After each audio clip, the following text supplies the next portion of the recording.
Meu nome é João, mas em Imperatriz, no Maranhão, todo mundo me conhecia como João Estrada. Esse apelido veio dos meus 20 anos rodando o Brasil inteiro de caminhão. Em 1998, eu tinha 45 anos, mãos calejadas de tanto segurar volante, e uma voz rouca que denunciava os 3 maços de cigarro que eu fumava todo santo dia.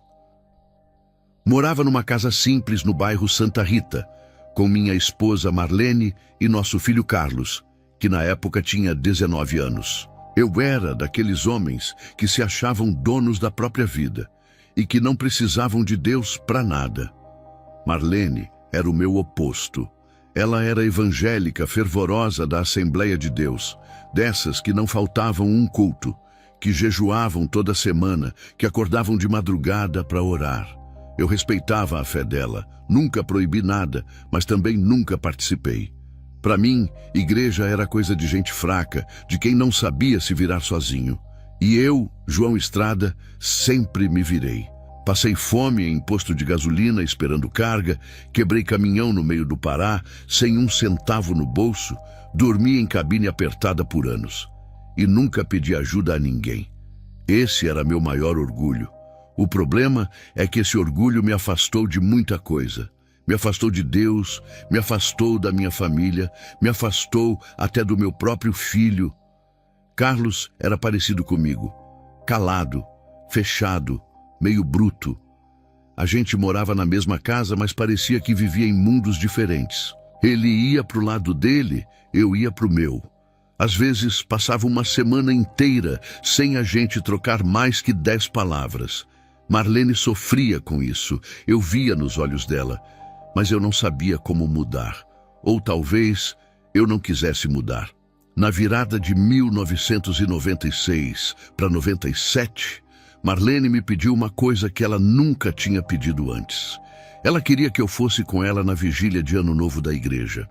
Disse que seria especial, que o pastor ia fazer uma oração de virada, que ela queria começar o ano do meu lado, mas do lado de Deus também. Eu olhei para ela, vi a esperança no rosto dela e disse que não. Disse que preferia ficar em casa assistindo o jogo. Ela não discutiu, não chorou na minha frente, só pegou a Bíblia e saiu. Ela voltou às 5 da manhã. Eu ainda estava acordado, jogado no sofá, com a televisão ligada no mudo. Ela entrou em silêncio, foi direto para o quarto e eu nem perguntei como tinha sido.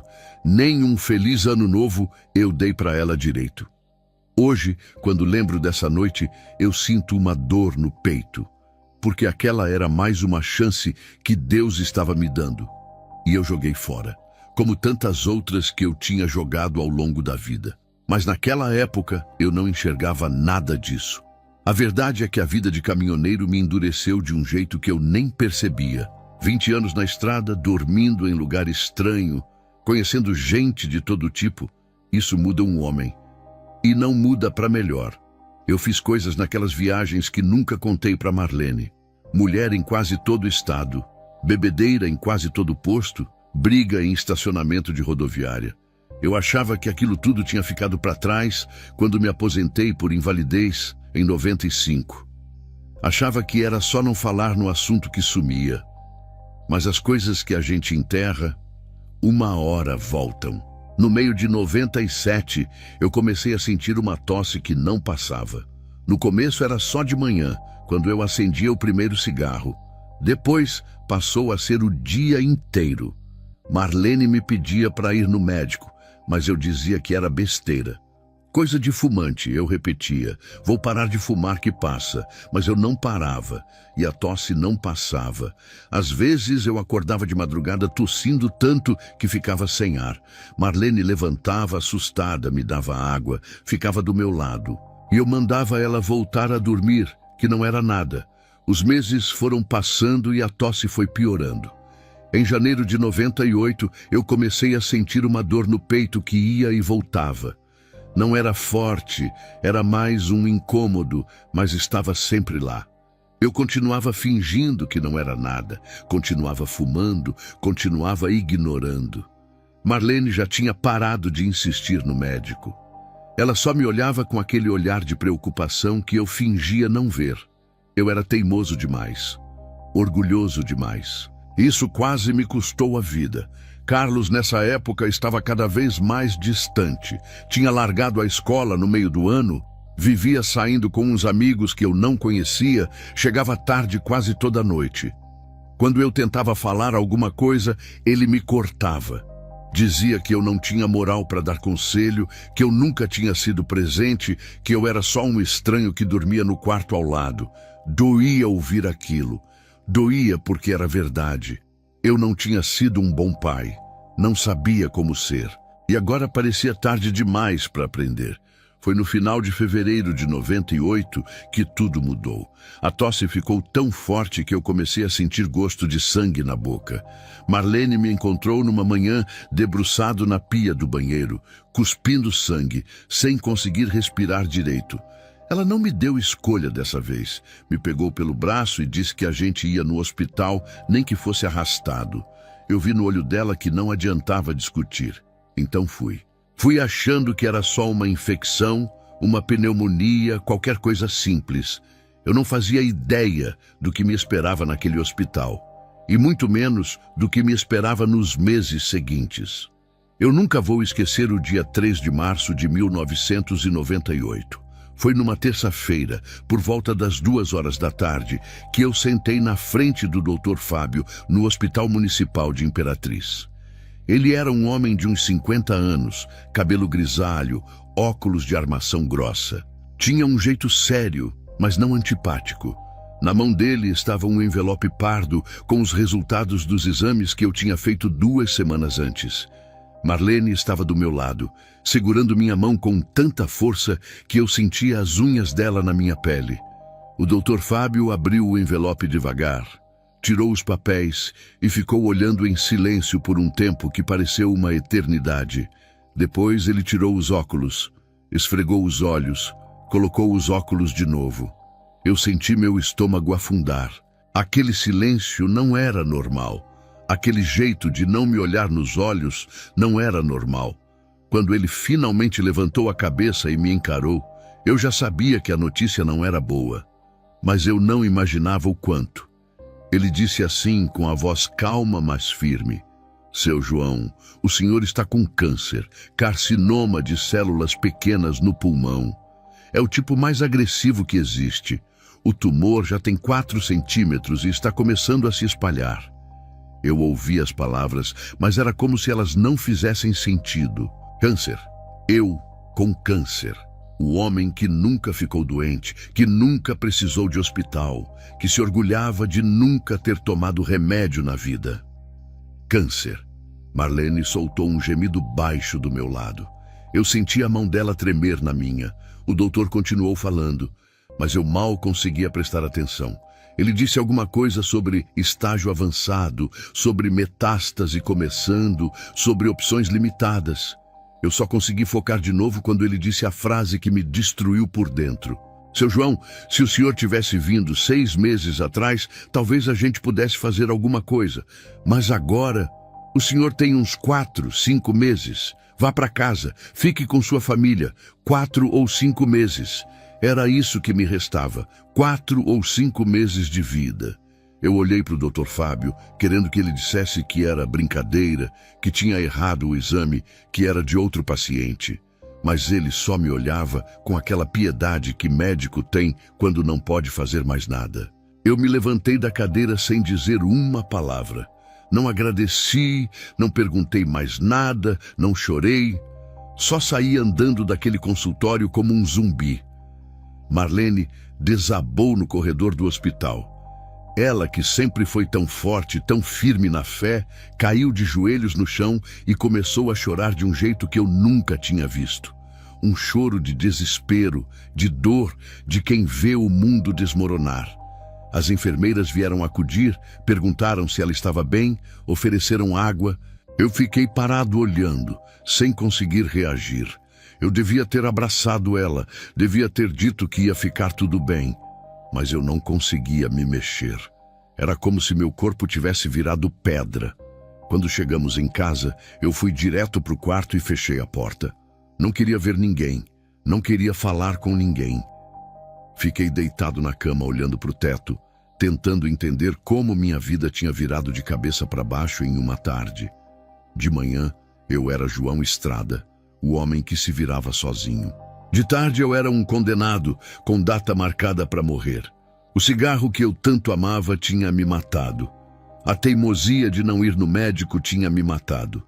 Eu mesmo tinha me matado. Carlos soube naquela noite. Marlene ligou para ele porque ele não estava em casa. Eu ouvi ela contando pelo telefone, a voz embargada de tanto chorar. Ouvi um silêncio longo do outro lado. Depois ela disse: Carlos, você está aí? E desligou. Ele não disse nada, não fez nenhuma pergunta. Só desligou. E não voltou para casa naquela noite, nem na outra. Só apareceu 3 dias depois, com a mesma cara fechada de sempre, e não tocou no assunto. Eu passei os primeiros dias sem comer. O cheiro de comida me dava náusea. Marlene preparava sopa, caldo, arroz bem molinho, e eu mandava ela tirar de perto. Meu corpo estava rejeitando tudo, inclusive a vontade de viver. Eu ficava horas no quintal, sentado naquele banquinho de madeira que eu mesmo tinha feito anos atrás, olhando para o nada, pensando em tudo que eu tinha feito de errado, pensando em tudo que eu não ia mais ter tempo de consertar. Foi numa dessas noites, sozinho no quintal, que eu chorei pela primeira vez. Marlene já tinha ido dormir, a casa estava em silêncio, e eu finalmente deixei sair tudo que estava preso. Chorei de raiva, chorei de medo, chorei de arrependimento. 22 anos casado com aquela mulher e ela nunca tinha me visto chorar. Mas ali, sozinho, debaixo daquele céu de imperatriz, eu chorei como uma criança. E no meio daquele choro, uma pergunta ficava martelando na minha cabeça. Será que eu merecia isso? Será que isso era castigo por tudo que eu fiz? Eu não sabia a resposta, mas nos dias que se seguiram, eu ia descobrir que a pior parte ainda estava por vir. As semanas que vieram depois do diagnóstico foram as piores da minha vida. Eu, que sempre fui um homem calado, virei um bicho. A raiva que eu sentia por dentro não cabia mais no peito e começou a sair de todo jeito. Eu gritava com Marlene por qualquer coisa. Se a comida estava quente demais, se ela demorava para trazer meu remédio, se ela tentava puxar assunto. Eu via o medo nos olhos dela toda vez que ela entrava no quarto, mas não conseguia parar. Era como se tivesse um monstro dentro de mim que eu não controlava mais. Num domingo de manhã, eu estava deitado na sala tentando descansar, quando o rádio começou a tocar uma música que me irritou. Não sei nem porquê, era só uma música brega qualquer. Mas eu levantei do sofá, arranquei o rádio da tomada e joguei no chão com toda a força. O aparelho se espatifou em pedaços. Marlene veio correndo da cozinha assustada, perguntando o que tinha acontecido. Eu olhei para ela e gritei que ela me deixasse em paz, que eu não aguentava mais aquela casa, aquela vida, aquela situação. Ela não disse nada, só juntou os pedaços do rádio em silêncio e foi embora. Na igreja, as notícias corriam rápido. As irmãs da Assembleia já sabiam do meu diagnóstico e eu comecei a ouvir os comentários que Marlene tentava esconder de mim. Uma vizinha contou que ouviu 2 mulheres conversando depois do culto, dizendo: "O marido da irmã Marlene está com câncer. Será que não é castigo? Dizem que ele aprontou muito naquelas estradas." Quando eu soube disso, senti uma mistura de raiva e vergonha. Raiva porque estavam julgando minha vida. Vergonha porque, no fundo, eu sabia que elas tinham razão. Carlos estava cada vez pior. Tinha largado o emprego de ajudante numa loja do centro e passava os dias na rua, sabe Deus fazendo o quê? Chegava em casa de madrugada, às vezes bêbado, às vezes com cheiro de cigarro. Eu queria falar alguma coisa, queria dar um conselho, mas como eu podia? Eu estava morrendo por causa de cigarro e tinha passado a vida inteira bebendo. Que moral eu tinha para falar qualquer coisa para o meu filho? Ele sabia disso e jogava na minha cara toda vez que eu tentava abrir a boca. Uma noite, Carlos chegou em casa umas 3 da manhã, completamente bêbado. Marlene estava na sala esperando, como sempre fazia. Ele entrou cambaleando, esbarrou na mesa, derrubou um vaso. Marlene foi ajudar e ele empurrou a mão dela. Aí olhou para ela com os olhos vermelhos e gritou: "Cadê teu Deus agora, mãe? Cadê? O pai tá morrendo e tu fica aí rezando, rezando, rezando. Adiantou alguma coisa?" Marlene ficou paralisada. Eu estava no quarto, ouvindo tudo, e senti meu coração despedaçar. Marlene sofria calada. Ela não reclamava, não me cobrava nada, não jogava na minha cara tudo o que eu estava fazendo ela passar. De manhã cedo, antes do sol nascer, eu ouvia ela levantando para orar. De noite, quando achava que eu estava dormindo, eu ouvia ela chorando baixinho no banheiro. Ela estava jejuando quase todo dia. Eu percebia porque ela mal comia. Estava emagrecendo, ficando com olheiras fundas, mas não parava de orar, não parava de acreditar. Eu não entendia como ela ainda tinha fé depois de tudo. Os pesadelos começaram nessa época. Eu acordava no meio da noite, suando frio, com o coração disparado, sem conseguir respirar.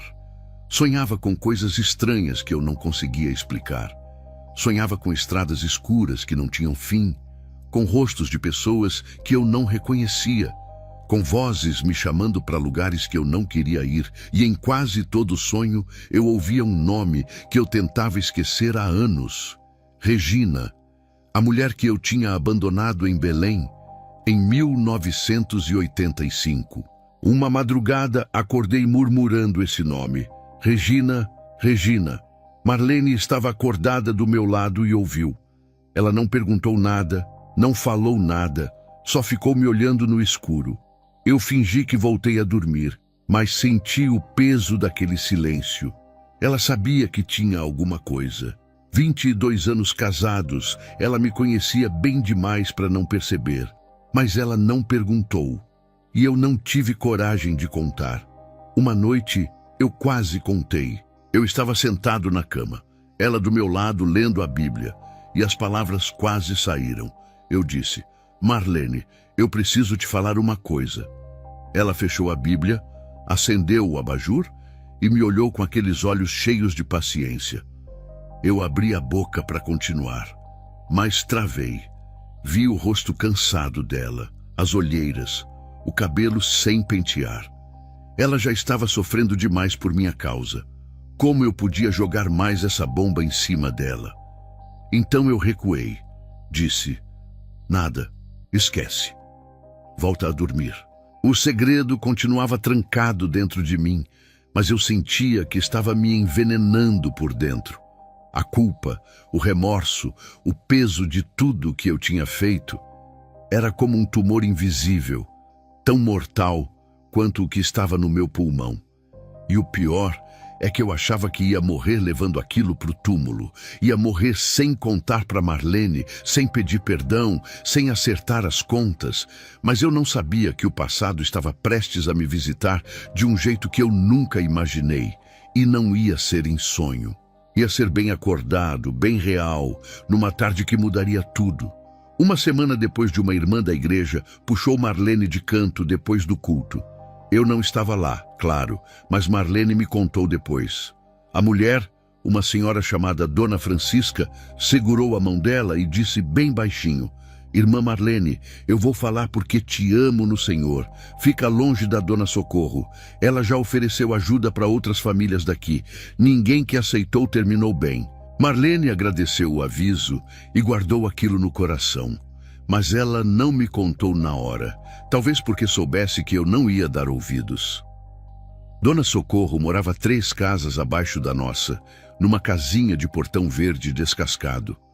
Todo mundo no bairro sabia que ela mexia com coisas estranhas. Uns diziam que ela jogava búzios, outros diziam que ela fazia trabalho para separar casal, outros diziam coisas piores. As pessoas da igreja passavam na calçada dela e atravessavam para o outro lado da rua.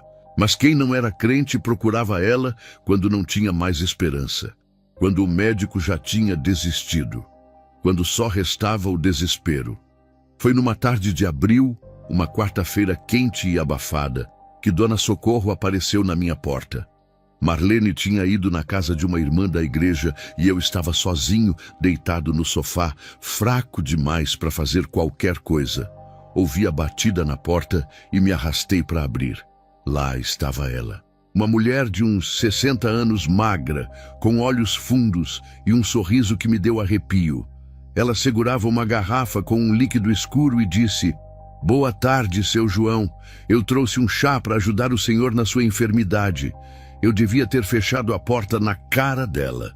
Devia ter mandado ela embora como Marlene teria feito. Mas eu estava fraco demais, desesperado demais, e uma parte de mim queria acreditar que existia uma saída fácil. Então, eu deixei ela entrar. Ela sentou na cadeira da sala, colocou a garrafa na mesa e ficou me olhando com aquele sorriso estranho. Disse que sabia do meu câncer, que sabia que os médicos tinham desistido e que ela conhecia gente que podia me ajudar. Gente que resolvia coisas que a medicina não conseguia resolver. Eu perguntei que gente era essa. Ela não respondeu direito, só disse que eu precisava ir na casa dela para entender. Disse que muita gente em Imperatriz já tinha procurado ela em situação parecida e tinha conseguido cura. Eu sabia que era loucura, sabia que Marlene nunca ia me perdoar, mas a semente estava plantada. Naquela noite, eu não consegui dormir direito. Ficava pensando no que ela tinha dito, e 2 dias depois, numa sexta-feira de manhã, enquanto Marlene estava no culto de oração, eu saí de casa escondido e fui até a casa de Dona Socorro. Quando ela abriu o portão verde, eu senti um cheiro que me embrulhou o estômago. Era incenso, mas misturado com alguma coisa podre. Um fedor de coisa velha, de coisa morta. A sala era escura, mesmo sendo dia. Tinha velas espalhadas pelo chão, umas brancas, outras vermelhas, outras pretas. Nas paredes, fotos de gente que eu não conhecia, algumas viradas de cabeça para baixo. E tinha uma cortina vermelha separando a sala de um cômodo dos fundos. De lá, eu ouvia tambores tocando baixo, num ritmo lento e repetitivo. Mas o que me gelou o sangue foi o homem sentado no canto da sala. Ele estava numa cadeira de madeira, parado, em silêncio, me olhando com um sorriso que não parecia humano.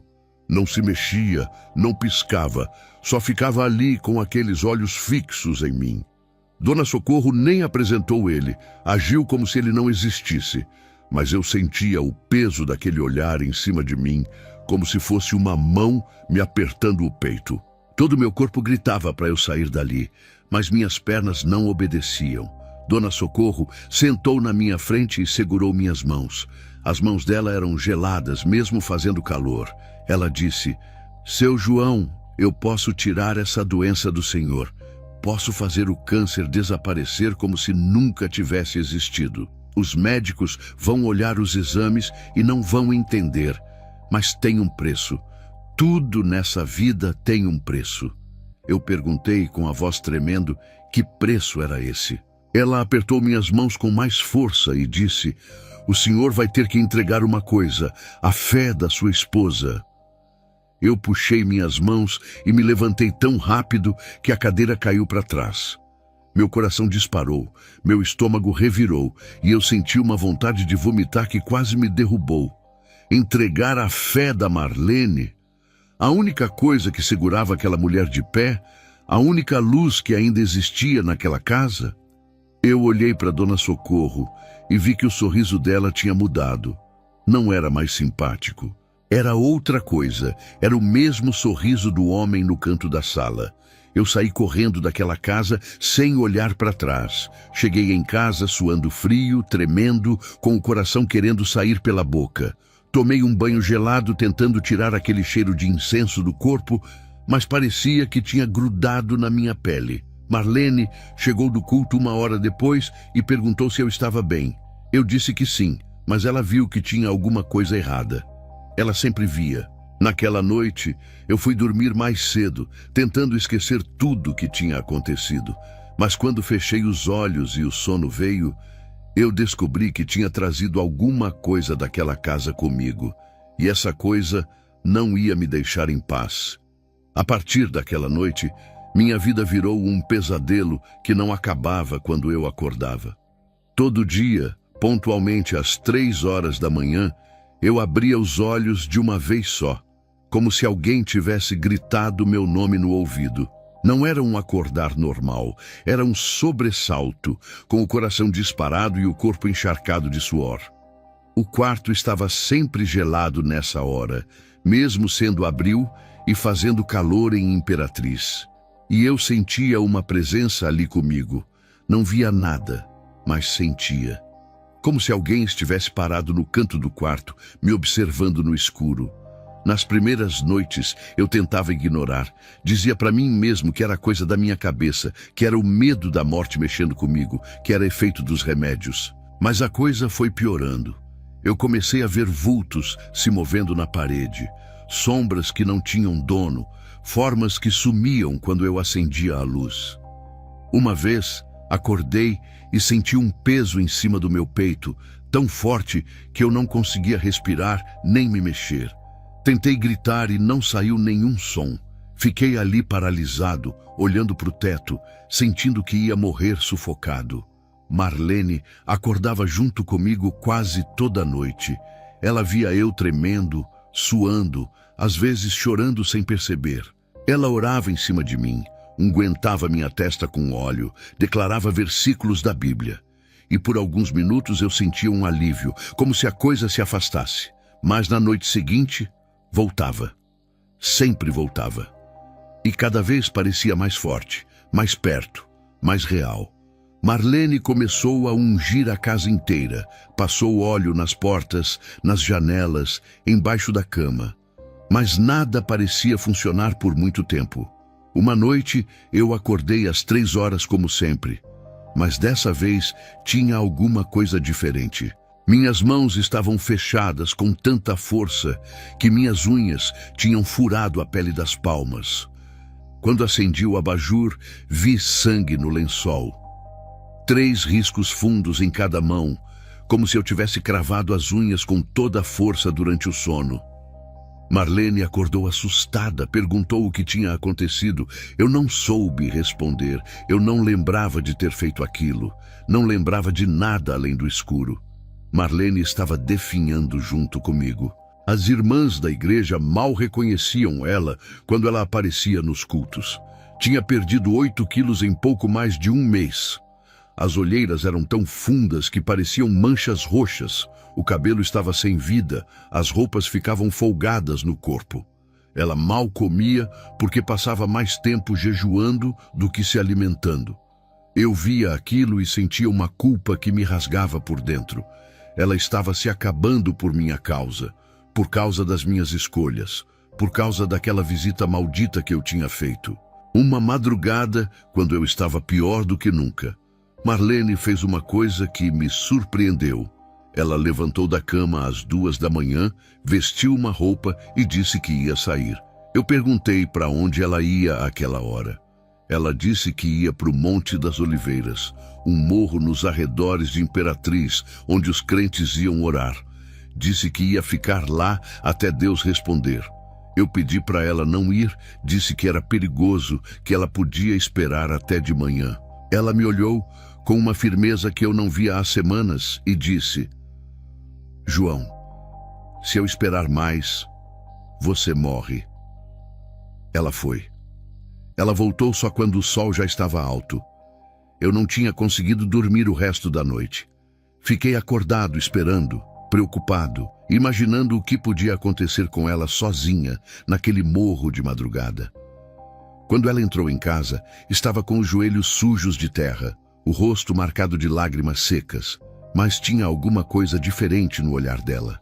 Uma paz que eu não entendia de onde vinha. Ela não me contou o que tinha acontecido lá em cima, só disse que Deus tinha ouvido. Numa sexta-feira, eu acordei às 3 da manhã e vi a coisa mais aterrorizante da minha vida. No canto do quarto, perto do guarda-roupa, tinha uma silhueta parada. Era o mesmo homem da casa de Dona Socorro. O que ficava sentado sem piscar. Ele estava ali, no meu quarto, me olhando com aquele sorriso que não era humano. Eu tentei gritar, tentei acordar Marlene, mas meu corpo não obedecia. Estava completamente paralisado, só conseguia mexer os olhos. E ele foi se aproximando devagar, um passo de cada vez. Quando ele chegou do lado da cama, se abaixou perto do meu ouvido e disse com uma voz que parecia vir de dentro da minha própria cabeça: "Eu avisei. Você veio até mim. Agora é tarde. Você é meu." Eu senti o hálito gelado dele no meu rosto, um cheiro de podridão que me fez querer vomitar. Fechei os olhos com toda a força, tentando acordar daquele pesadelo. Quando Marlene acendeu a luz, assustada com alguma coisa, não tinha mais ninguém ali. Só eu, tremendo, chorando, mal conseguindo respirar. Naquela madrugada, eu fiz uma coisa que nunca tinha feito na vida. Olhei para Marlene, segurei a mão dela e disse com a voz quebrada: "Marlene, ora por mim. Por favor, ora por mim." Ela não perguntou o que tinha acontecido, não perguntou por que eu estava daquele jeito. Só se ajoelhou do lado da cama, colocou a mão na minha cabeça e começou a orar. E enquanto ela orava, eu chorava. Porque eu finalmente tinha entendido que sozinho eu não ia conseguir sair daquela. Eu precisava de ajuda. Eu precisava de Deus, mesmo sem merecer. No dia seguinte, aquela madrugada, Marlene saiu de casa logo cedo sem me dizer para onde ia. Voltou 2 horas depois e disse que tinha uma visita marcada para aquela noite. Eu perguntei quem era. Ela disse que era o pastor Erivaldo e que ele ia vir orar por mim. Eu conhecia o pastor de nome. Todo mundo em Imperatriz conhecia. Ele era o líder da Assembleia de Deus do bairro Nova Imperatriz. Um homem simples, sem estudo formal, que tinha fama de fazer orações fortes. Uns diziam que ele via coisas no mundo espiritual. Outros diziam que ele tinha poder para expulsar demônios. Mas o que mais se falava sobre o pastor Erivaldo era o passado dele. Até os 40 anos, ele tinha sido um dos piores alcoólatras de Imperatriz. Bebia cachaça todo dia, desde a hora que acordava até a hora que apagava. Batia na esposa, abandonava os filhos, dormia na sarjeta. Todo mundo já tinha desistido dele. Mas um dia, ele foi parar numa cela de delegacia depois de uma briga de bar. E lá dentro, teve um encontro com Deus que mudou tudo. Saiu daquela cela e nunca mais bebeu uma gota. Por isso ninguém duvidava quando ele falava de libertação. Ele sabia o que era ser escravo. O pastor chegou às 7 da noite, numa quinta-feira. Veio sozinho, a pé, com uma Bíblia velha debaixo do braço. Era um homem magro, de uns 60 anos, cabelo branco, rosto enrugado pelo sol. Usava uma camisa social simples e uma calça de tergal surrada. Não tinha nada de imponente nele, mas quando ele entrou na sala, eu senti uma coisa diferente, uma autoridade que não vinha da aparência. Ele cumprimentou Marlene com um abraço. Depois olhou para mim e acenou com a cabeça. Antes de falar qualquer coisa, o pastor parou na porta da sala e fechou os olhos. Ficou ali parado em silêncio por uns 2 minutos, respirando devagar, como se estivesse ouvindo alguma coisa que a gente não ouvia. Marlene ficou do meu lado, segurando minha mão, esperando. De repente o pastor fez uma careta, como se tivesse sentido um cheiro ruim. Abriu os olhos e disse: "Tem cheiro de enxofre aqui."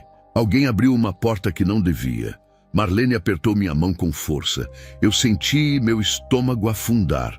O pastor caminhou pela sala devagar, olhando para os cantos, passando a mão nas paredes. Parou perto da janela que dava para o quintal, fechou os olhos de novo e ficou em silêncio. Quando voltou a falar, a voz dele estava diferente, mais grave, mais firme. Ele disse: "Irmã Marlene, esse homem abriu uma porta. Ele foi em lugar que não devia. Eu sei que ele não te contou, mas eu tô vendo. Ele procurou ajuda onde não devia procurar." Marlene olhou para mim com os olhos cheios de lágrimas, mas não disse nada. Ela já desconfiava. O pastor veio até o quarto onde eu estava deitado, fraco demais para levantar. Ele puxou uma cadeira e sentou do meu lado, bem perto. Me olhou nos olhos com uma seriedade que me fez querer desviar, mas eu não consegui. Ele disse: Irmão João, eu vou ser honesto com o senhor. O que o senhor fez chamou coisa ruim para sua vida. O inimigo agora acha que tem direito sobre o senhor. Mas eu vou te dizer uma coisa: ele não tem. O senhor não fez pacto nenhum. O senhor saiu daquela casa antes de entregar o que ele queria. Ainda tem chance. Eu perguntei com a voz fraca: Pastor, o que eu faço? Ele segurou minha mão, a mão dele era quente e firme e disse: Deus me mostrou uma coisa enquanto eu orava essa semana. O senhor vai ter que lutar. Não vai ser fácil, não vai ser rápido, mas o senhor vai ter que lutar. Eu vou te dar uma instrução, e se o senhor obedecer, Deus vai agir. Eu perguntei qual era a instrução. Ele disse: Por 7 noites o senhor vai acordar às 3 da manhã e vai orar. Não importa a dor, não importa o medo, não importa o que o senhor ver ou ouvir. Às 3 horas, o senhor levanta e clama. Eu disse que não sabia orar, que nunca tinha orado na vida, que não sabia nem por onde começar. O pastor sorriu pela primeira vez e disse: O senhor não precisa saber palavras bonitas. O senhor só precisa ser sincero. Fala para o Deus o que o senhor está sentindo. Fala das suas culpas. Fala dos seus medos. Ele já sabe de tudo, mas ele quer ouvir da sua boca. Ele quer que o senhor se humilhe. O orgulho foi o que te trouxe até aqui, irmão. Só a humildade vai te tirar. Antes de ir embora, o pastor fez uma oração na sala. Não foi uma oração longa nem gritada. Foi calma, firme, com palavras simples. Ele pediu proteção para casa, pediu que Deus desse forças para mim aguentar os 7 dias, pediu que os olhos de Marlene fossem abertos para vigiar. Quando ele disse amém, eu senti um alívio que não sentia há semanas. Como se uma mão pesada tivesse saído de cima do meu peito. Mas eu sabia que aquilo era só o começo. O pastor se despediu de Marlene na porta e, antes de sair, olhou para mim uma última vez. Disse: Irmão João, na 7ª noite Deus vai responder, mas o inimigo sabe disso também.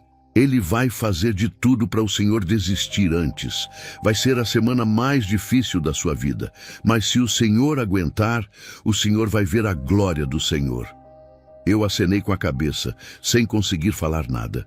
E quando a porta fechou, eu olhei para Marlene e disse: Me ajuda. Eu não consigo fazer isso sozinho. Ela segurou minha mão e disse: Eu sei. Por isso eu tô aqui. A primeira noite foi no domingo, 5 de maio de 1998. Marlene colocou o despertador para 2h50 da manhã, mas eu nem precisava. Eu já estava acordado, olhando para o teto, com o coração apertado de medo. Quando deu 3 horas, ela me ajudou a levantar da cama. Eu estava tão fraco que minhas pernas tremiam. Ela me levou até a sala, me ajudou a ajoelhar no chão frio de cerâmica e ficou do meu lado. Eu tentei orar, mas as palavras não saíam. Só consegui sussurrar: Deus, me ajuda. 5 minutos depois, eu desmaiei de fraqueza. Marlene me carregou de volta para a cama. Na segunda noite, eu estava determinado a aguentar mais. Levantei às 3 horas, fui para a sala, me ajoelhei no mesmo lugar. Dessa vez consegui orar por uns 15 minutos, palavras atrapalhadas, sem sentido direito, mas saíam do coração. Quando voltei para a cama, senti que alguma coisa estava diferente. O quarto parecia mais pesado, o ar mais frio. Dormi um sono inquieto e acordei com o braço ardendo. Quando olhei, tinha 3 marcas de arranhão fundas, do cotovelo até o pulso. Eu não tinha unhas grandes, não tinha como ter feito aquilo em mim mesmo. Marlene viu e começou a chorar. A terceira noite foi a mais estranha. Carlos chegou em casa bêbado às 2 da manhã, 1 hora antes da minha oração. Eu ouvi ele tropeçando na sala, derrubando coisas. Pensei que ia estragar tudo, que ia fazer barulho e acordar a vizinhança. Mas quando deu 3 horas e eu me arrastei para a sala, ele estava sentado no sofá, em silêncio, me olhando. perguntou com a voz arrastada: Pai, o que o senhor está fazendo? Eu disse a verdade. Tô lutando pela minha vida, filho. Ele ficou me olhando enquanto eu me ajoelhava. Não disse mais nada. Quando terminei de orar, ele tinha ido para o quarto sem fazer barulho. A quarta noite foi a pior até então. Enquanto eu orava, comecei a ouvir vozes. Não eram vozes de fora. Eram de dentro da minha cabeça, mas pareciam tão reais que eu chegava a olhar para os lados procurando quem estava falando. E as vozes sabiam coisas. Disseram o nome de Regina. Disseram: Você deixou seu filho passar fome em Belém enquanto comprava brinquedo para o Carlos. Você é um lixo. Você abandonou sangue do seu sangue. Deus não perdoa isso. Eu nunca tinha contado isso para ninguém. Ninguém no mundo sabia desse detalhe. Eu chorei de soluçar e continuei orando. Na quinta noite, Marlene orou comigo. Ela se ajoelhou do meu lado no chão da sala, segurou minha mão e começou a cantar um hino antigo. Era o grandioso És Tu, o mesmo hino que tinha tocado no funeral da mãe dela, em 1989. A voz dela tremia, saía fraca e embargada de emoção, mas ela não parou. Cantou o hino inteiro, do começo ao fim, e enquanto ela cantava, eu senti uma coisa que não sentia há muito tempo: paz. Uma paz que não fazia sentido, que não combinava com a situação, mas que estava ali. Naquela noite, eu dormi sem pesadelos pela primeira vez em semanas. A sexta noite foi diferente de todas as outras. Eu fui dormir às 10 da noite, exausto, achando que ia precisar do despertador para acordar. Mas às 2h58 da madrugada, eu abri os olhos de uma vez, 2 minutos antes do alarme tocar, e eu tinha tido um sonho diferente. Sonhei com um campo aberto, cheio de uma luz dourada que não vinha do sol, vinha de todo lugar ao mesmo tempo. No meio desse campo, tinha uma figura vestida de branco. Eu não conseguia ver o rosto, era luz demais, mas a figura disse só uma coisa: amanhã, não desiste. Eu contei o sonho para Marlene e ela começou a chorar. Disse que Deus estava confirmando que a vitória estava perto. Eu queria acreditar, mas ainda tinha medo. Faltava uma noite, a 7ª noite. O pastor tinha dito que ia ser a mais difícil, que o inimigo ia fazer de tudo para me derrubar antes. Passei o dia inteiro inquieto, sem conseguir comer, sem conseguir descansar. Cada hora que passava parecia uma eternidade. Marlene ficou do meu lado o dia inteiro, orando baixinho, lendo a Bíblia para mim. A casa estava em silêncio, como se até as paredes soubessem que alguma coisa grande ia acontecer. Carlos apareceu no fim da tarde, coisa rara para ele naquela época. Entrou em casa calado, foi para a cozinha, voltou com um copo de água e deixou do meu lado sem dizer nada. Eu olhei para ele sem entender. Ele desviou o olhar e disse, quase num sussurro: Eu sei que o senhor está tentando melhorar. Eu tô vendo. Foi a primeira vez em meses que ele falou comigo sem raiva, sem ironia, sem jogar o passado na minha cara. Eu quis dizer alguma coisa, mas ele já tinha saído. Marlene viu a cena da porta e sorriu. Um sorriso pequeno, mas cheio de esperança. Quando a noite chegou, eu senti o peso do que estava por vir. Me deitei às 9 horas, mas o sono não veio. Fiquei ali de olhos fechados, ouvindo o silêncio da casa, ouvindo o coração bater cada vez mais forte. Marlene estava do meu lado, mas eu sabia que ela também não estava dormindo. A gente ficou ali em silêncio, esperando. Às 2 horas da manhã, eu ouvi Marlene sussurrando uma oração. Às 2h30, eu comecei a sentir o frio conhecido invadindo o quarto. Às 2h50, eu abri os olhos e olhei para o teto. Estava na hora. A 7ª noite tinha chegado. Eu me levantei devagar, as pernas tremendo mais do que nunca. Marlene fez menção de ir comigo, mas eu pedi para ela ficar. Eu não sei porquê, mas senti que essa noite eu precisava enfrentar sozinho. Ela entendeu, só segurou minha mão por um segundo, olhou nos meus olhos e disse: Eu vou estar aqui orando por você. Vai, João, Deus está com você. Eu caminhei até a sala no escuro, cada passo pesando como chumbo. Me ajoelhei no mesmo lugar de todas as noites, no chão frio de cerâmica. E quando o relógio da parede marcou 3 horas em ponto, eu fechei os olhos e comecei a orar. Sem saber que aquela seria a noite que mudaria tudo. 12 de maio de 1998, 3 horas da manhã. Eu estava de joelhos no chão da sala, sozinho, com os olhos fechados e as mãos trêmulas entrelaçadas na frente do peito.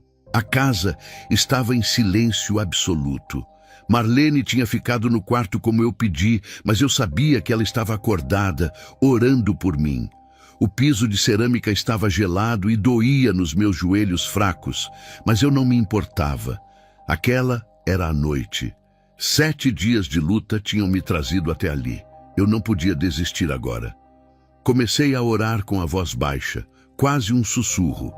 Não eram palavras bonitas nem ensaiadas. Eu dizia o que vinha no coração. Falava das minhas culpas, dos meus medos, de tudo que eu tinha feito de errado na vida. Pedia perdão por ter sido um marido ausente, um pai distante, um homem orgulhoso demais para reconhecer que precisava de Deus.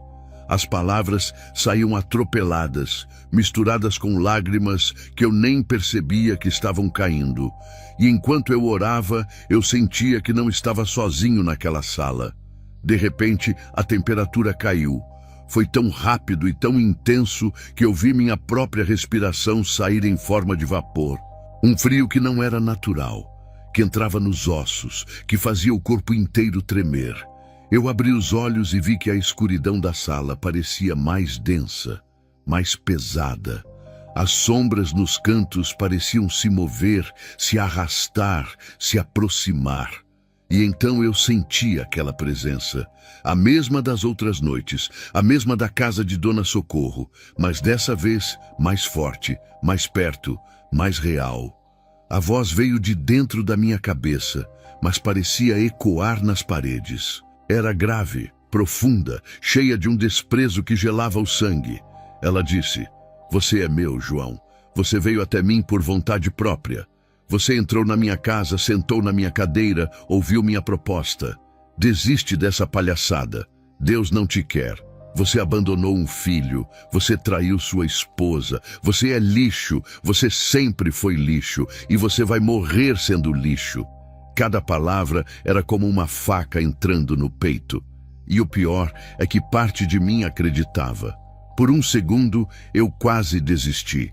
Quase disse que era verdade, que eu não merecia perdão, que era melhor parar com aquilo e aceitar meu destino. A voz era tão convincente, tão certa do que dizia. Ela conhecia meus segredos, minhas vergonhas, as coisas que eu nunca tinha contado para ninguém. Como eu podia lutar contra algo que sabia tudo sobre mim? Eu senti minhas forças acabando, meus braços caindo, minha cabeça abaixando. Era mais fácil desistir. Era mais fácil deixar o escuro me engolir. Mas aí, no meio daquele desespero, eu lembrei de uma coisa. Lembrei de Marlene, ajoelhada do meu lado na quinta noite, cantando aquele hino com a voz trêmula. Lembrei dos 22 anos que ela passou orando por mim, sem desistir, sem perder a fé. Mesmo quando eu dava todos os motivos do mundo para ela me abandonar. Lembrei do olhar dela quando eu saí do quarto naquela noite. A confiança, a esperança, o amor. E alguma coisa dentro de mim disse: "Não, eu não vou desistir. Não por mim, por ela." Eu levantei a cabeça e falei em voz alta, com toda a força que ainda restava no meu corpo. Eu disse: "Em nome de Jesus, eu não sou seu. Eu nunca fiz pacto nenhum. Eu saí daquela casa antes de aceitar qualquer coisa. Eu escolho Deus. Eu escolho Jesus Cristo. E você não tem poder sobre mim." A voz dentro da minha cabeça gritou de raiva, um som horrível que parecia rasgar meu crânio por dentro. A escuridão da sala pareceu se agitar. As sombras se mexeram com violência. Mas eu não parei. Continuei declarando o nome de Jesus. 1 vez, 2 vezes, 10 vezes, sem parar. O que aconteceu nos minutos seguintes, eu não sei explicar com palavras. Foi como se o chão tremesse debaixo de mim. Eu senti uma dor no peito tão forte que pensei que estava tendo um infarto, que ia morrer ali mesmo, de joelhos, no chão da sala. Mas então veio um calor que começou no centro do meu peito e foi se espalhando pelo corpo inteiro, como se alguém tivesse acendido um fogo por dentro de mim. Não era um calor que queimava, era um calor que curava, e eu senti como se uma mão tivesse entrado no meu peito e tocado meu pulmão. Uma mão quente, firme, cheia de amor. E então eu ouvi. Não foi com os ouvidos, foi aqui dentro, no lugar mais profundo da minha alma. Uma voz completamente diferente da outra. Uma voz que era paz, que era luz, que era tudo que eu nunca soube que precisava ouvir. A voz disse: "Filho, eu te perdoo. Eu sempre te amei. Mesmo quando você me rejeitou, eu estava ali. Levanta, você está curado." Eu caí com o rosto no chão e chorei como nunca tinha chorado na vida. Chorei de alívio, de gratidão, de uma alegria que eu não sabia que existia. Fiquei ali prostrado, tremendo, até o sol começar a nascer. Quando eu finalmente abri os olhos, a sala estava clara. A luz da manhã entrava pela janela e tudo parecia diferente. Mais leve, mais limpo. Eu olhei para as minhas mãos e elas não tremiam mais. Respirei fundo, enchendo os pulmões de ar, e não senti dor. Não senti nada. Pela primeira vez em meses, eu respirei sem tossir, sem sentir aquela pontada que sempre vinha. Eu me levantei do chão devagar, testando as pernas, e elas me sustentaram. Marlene apareceu na porta da sala, com os olhos inchados de tanto chorar e orar a noite inteira. Ela me olhou e perguntou: "João, o que aconteceu?" Eu olhei para ela e disse: "Deus me curou, Marlene. Eu sei que Deus me curou." Marlene não queria acreditar no começo. Ela tinha medo de criar esperança e depois se decepcionar. Mas ela via que tinha alguma coisa diferente em mim. Eu estava de pé, firme, sem precisar de ajuda. Eu estava respirando fundo sem tossir. A cor do meu rosto tinha mudado. Não estava mais daquele amarelo doentio de antes. Ela me abraçou ali mesmo na porta da sala e ficamos assim por um tempo que eu não sei dizer quanto foi. Ela chorava no meu ombro e eu sentia as lágrimas dela molhando minha camisa. Mas eram lágrimas diferentes. Eram lágrimas de esperança. Eu passei aquela semana inteira me sentindo cada vez melhor. A tosse que me atormentava há meses simplesmente parou. A dor no peito, que era minha companheira constante, desapareceu. Eu comecei a comer de novo, a sentir gosto na comida, a ter fome de verdade. Marlene preparava as refeições com um cuidado especial, sempre olhando para mim com aquele brilho no olhar, como se estivesse vendo um milagre acontecer em câmera lenta. E estava. Eu ganhei 2 quilos naquela semana. Depois de meses só perdendo peso, meu corpo estava voltando à vida. Uma semana depois da 7ª noite, Marlene insistiu para eu ir ao hospital fazer novos exames. Eu tinha medo de ir.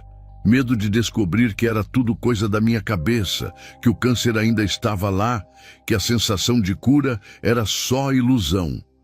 Mas ela disse que eu precisava confirmar, que eu precisava ter os papéis na mão, que aquilo ia servir de testemunho para o resto da vida. Então eu fui. Voltei ao Hospital Municipal de Imperatriz, ao mesmo lugar onde tinha recebido a sentença de morte 2 meses antes. Pedi para fazer os mesmos exames com o mesmo médico. Dr. Fábio me recebeu com aquela cara de quem já sabe o fim da história. Ele achava que eu tinha voltado para dizer que estava pior, para pedir mais remédio para a dor, para falar sobre os últimos dias. Quando eu disse que estava me sentindo bem, ele franziu a testa desconfiado. Pediu os exames mesmo assim, mais por protocolo do que por esperança. Eu fiz tudo, raio-x, tomografia, exame de sangue. Voltei uma semana depois para pegar os resultados, com Marlene do meu lado, segurando minha mão tão forte que eu sentia os dedos dela tremendo. O Dr. Fábio estava sentado atrás da mesa quando a gente entrou. Ele tinha os papéis na mão e uma expressão que eu nunca tinha visto no rosto dele. Ele tirou os óculos, esfregou os olhos, colocou os óculos de novo. Olhou para os papéis mais uma vez, balançou a cabeça devagar e ficou em silêncio por um tempo longo. Marlene apertou minha mão mais forte ainda. Eu senti meu coração acelerar. Então ele olhou para mim e disse com a voz baixa: "Seu João, eu não sei explicar o que eu estou vendo aqui. Eu não tenho explicação médica para isso." Ele continuou falando, mas eu mal conseguia processar as palavras. Ele disse que o tumor de 4 centímetros que aparecia na tomografia de março tinha sumido.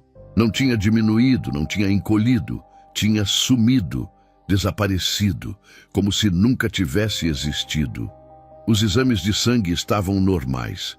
O raio-x estava limpo. Não tinha mais nenhum sinal de câncer no meu corpo. Ele disse que em 30 anos de medicina nunca tinha visto nada igual. Eu olhei para ele e disse a única coisa que eu podia dizer: "Doutor, eu sei explicar. Foi Deus." Ele não respondeu. Só balançou a cabeça e assinou os papéis. A notícia correu Imperatriz como fogo em palha seca. No domingo seguinte, a igreja do pastor Erivaldo estava lotada como nunca.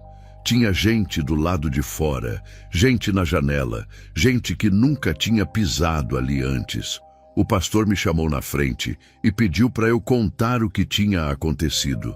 Eu, que nunca tinha dado um testemunho na vida, que nunca tinha falado em público, que tinha vergonha até de orar em voz alta. Mas eu fui. Subi naquele púlpito com as pernas tremendo e contei tudo. Desde a visita à casa de Dona Socorro até a madrugada da cura. Não escondi nada. O testemunho foi tão forte que o locutor da rádio difusora de Imperatriz soube da história e me chamou para uma entrevista. Ele não era crente, fez questão de dizer isso antes de começar. Mas no final da entrevista, ele disse uma coisa que eu nunca esqueci. Ele disse no ar, com a voz meio embargada: "Eu não sei explicar o que aconteceu com o Sr. João. Eu não sou homem de igreja, mas eu vi os exames com meus próprios olhos, o de antes e o de depois. Aconteceu alguma coisa que a ciência não explica." Aquela entrevista tocou muita gente na cidade. Carlos estava no culto do meu testemunho. Eu vi ele no fundo da igreja, encostado na parede, de braços cruzados. Ele não foi para frente quando o pastor fez o apelo no final. Não levantou a mão, não chorou, não demonstrou nada. Mas também não foi embora. Ficou ali até o final, ouvindo cada palavra que eu disse. Quando o culto acabou e as pessoas vieram me abraçar, eu olhei para o fundo da igreja e ele ainda estava lá. Nossos olhos se encontraram por um segundo. Ele acenou com a cabeça, bem de leve, e saiu pela porta dos fundos. Era pouco, mas era alguma coisa. Uma coisa estranha aconteceu depois que a notícia da minha cura se espalhou. Dona Socorro desapareceu de Imperatriz. A casa dela ficou fechada, com o portão verde trancado, as janelas escuras. 1 semana, 2 semanas, 1 mês. Ninguém via ela sair, ninguém via ela chegar. Uma vizinha disse que viu um caminhão de mudança numa madrugada, mas não tinha certeza. Depois de um tempo, uma família de fora alugou a casa e se mudou para lá. Pintaram o portão de azul, arrancaram as plantas mortas do quintal e a casa virou outra. Ninguém nunca mais soube para onde Dona Socorro foi. Uns dizem que voltou para o interior do Pará. Outros dizem que viram ela numa cidade no Tocantins. Eu não sei. Só sei que ela nunca mais apareceu na minha vida e eu agradeço a Deus por isso todo dia. 3 meses depois da cura, eu fiz uma coisa que ninguém esperava. Nem Marlene, nem Carlos, nem eu mesmo. Eu comprei uma passagem de ônibus para Belém. Eram quase 20 horas de viagem, mas eu precisava ir. O segredo que eu carreguei por 13 anos estava pesando mais do que nunca. Antes, eu achava que ia morrer sem contar para ninguém. Agora que Deus tinha me dado uma segunda chance, eu sabia que não podia continuar vivendo com aquela culpa. Eu tinha um filho em Belém que nunca soube quem era o pai. Uma mulher que eu abandonei grávida e sozinha. Era hora de acertar as contas. Eu encontrei Regina morando num bairro simples, na periferia de Belém. Ela trabalhava como costureira, criava o filho sozinha desde que eu desapareci em 1985. Quando ela abriu a porta e me viu, o rosto dela passou por todas as emoções possíveis em poucos segundos. Surpresa, raiva, mágoa, desprezo. Ela perguntou o que eu estava fazendo ali depois de tanto tempo. Eu disse que não tinha vindo pedir perdão porque sabia que não merecia. Tinha vindo dizer a verdade, contar para o meu filho quem era o pai dele, acertar o que eu tinha errado, mesmo que fosse tarde demais. Marcos tinha 13 anos. Era um menino magro, de olhos grandes, que me olhou com uma mistura de curiosidade e desconfiança quando a mãe explicou quem eu era. Ele não disse nada, não me abraçou, não chorou, não gritou. Só ficou me olhando, tentando entender como aquele estranho na porta da casa dele podia ser o pai que ele nunca conheceu. Regina chorou de raiva enquanto eu contava a minha história. Diz que eu era um covarde, um sem-vergonha, que eu tinha feito ela passar necessidade enquanto sustentava outra família no Maranhão. Ela tinha razão em tudo. Eu não me defendi. Não tinha defesa. Eu só disse que Deus tinha mudado minha vida e que eu precisava consertar o que tinha quebrado. Deixei meu endereço num papel, disse que a porta da minha casa estava aberta e fui embora. Regina não me acompanhou até a porta. Marcos ficou parado no mesmo lugar, ainda me olhando com aqueles olhos grandes. Eu voltei para a Imperatriz no dia seguinte com o coração pesado, mas também mais leve de uma forma estranha. Eu tinha feito minha parte. O resto estava nas mãos de Deus. 2 anos se passaram sem nenhuma notícia de Belém. Eu pensava em Marcos todo dia. Me perguntava como ele estava, se tinha entendido alguma coisa do que eu disse, se me odiava. Marlene sabia de tudo agora. Eu tinha contado depois da viagem. Ela chorou, ficou em silêncio por uns dias, mas depois me perdoou. Disse que o homem que fez aquelas coisas não existia mais, que eu era uma nova criatura. Eu não merecia aquela mulher. Nunca mereci. Mas Deus me deu ela mesmo assim. Em 2000, numa tarde de setembro, alguém bateu na porta da nossa casa. Era Marcos. Ele tinha 15 anos e estava mais alto do que eu lembrava.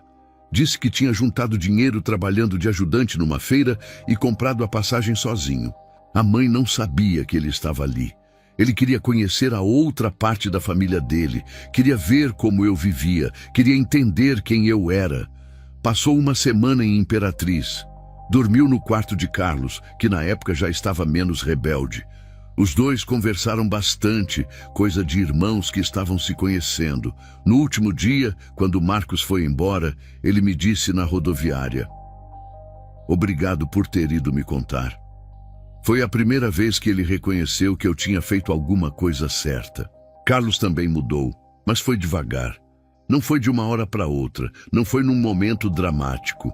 Foi aos poucos, culto por culto, conversa por conversa. 2 anos depois da minha cura, ele aceitou um convite para ir na igreja. Depois foi de novo. E de novo. Um dia, levantou a mão no apelo e entregou a vida. Hoje, Carlos é diácono na mesma igreja do pastor Erivaldo. Casou com uma moça da congregação, tem 2 filhos, trabalha como eletricista. A gente conversa quase todo dia. Recuperamos o tempo perdido, ou pelo menos uma parte dele. Às vezes, ele me olha e diz: "Pai, o Senhor é meu maior testemunho. Eu choro toda vez. Eu nunca mais voltei a dirigir caminhão depois da cura. Abri uma oficina mecânica pequena no fundo de casa, consertando carro e moto do pessoal do bairro. Não ficava rico, mas pagava as contas. E todo cliente que entrava lá, eu contava minha história. Virou até piada em Imperatriz. O pessoal dizia: "Não vai na oficina do João Estrada se você tiver pressa, porque ele vai te evangelizar antes de mexer no seu carro." Eu ria junto. Era verdade mesmo. Eu não perdia uma oportunidade de falar do que Deus tinha feito na minha vida. Aquela oficina virou meu púlpito. Em 2015, 17 anos depois da cura, eu recebi uma ligação que mudou o meu dia. Era Marcos, de Belém. A voz dele estava diferente, mais madura, mais firme. Ele disse: "Pai, meu filho nasceu." Eu coloquei o nome dele de João. Eu tive que sentar porque minhas pernas fraquejaram. Era a primeira vez que Marcos me chamava de pai. Depois de tantos anos, depois de tanta dor, depois de tanto arrependimento, ele me chamou de pai e deu meu nome para o filho dele. Eu chorei no telefone e não tive vergonha. Marlene veio correndo da cozinha perguntando o que tinha acontecido. Eu só consegui dizer: "Eu sou avô. E meu neto se chama João. Eu morri em 2016, aos 73 anos. Digo que morri porque é assim que eu vejo." O João Estrada, o caminhoneiro orgulhoso que achava que não precisava de Deus, esse morreu em 1998, de joelhos no chão de uma sala em Imperatriz. O que viveu mais 18 anos foi um homem diferente. Um homem que aprendeu a perdoar e a pedir perdão. Um homem que viu a família se restaurar, que viu os filhos se reconciliarem, que conheceu os netos. Eu dormi uma noite e não acordei mais. Dizem que meu velório teve mais de 300 pessoas. O pastor Erivaldo, já com 78 anos, fez o sermão. Marlene me contou depois que ele disse só uma coisa: João era a prova de que Deus não desiste de ninguém, nem quando a pessoa já desistiu de si mesma. E essa é a minha história. A história de um homem que Deus foi buscar às 3 horas da manhã, quando tudo parecia perdido.